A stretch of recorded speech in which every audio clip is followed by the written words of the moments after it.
السلام عليكم. واحد الاشاره للاخوان. كاين شي واحد كيقلب الباندا وكيركبها ديال البياتريز. الباندا راه ملي كتشد الباندا كتبان لك فيها واحد الخط. داك الخط اللي كيبان لك فيها هو كيعطيك الاتجاه ملي كطويه. هذا هو الوجه ديالها اللي كيكون على برا، وهذا كيكون من جهه الحائط. بحال هكا كتركب بحال هكا. تقدر تركبها في الطلاقيه ديال الحيط. تقدر تركبها بزاف ديال البلايص.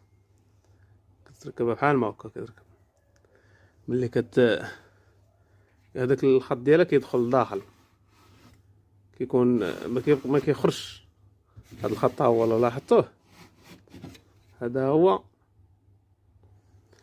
كيدخل ملي كتركبيه على الاتجاه ديالو اللي المعاكس. ملي كتركبيه باش يمشي لجهه الحيط، هذاك الظهر ديالها ديما كيكون من جهه الحيط.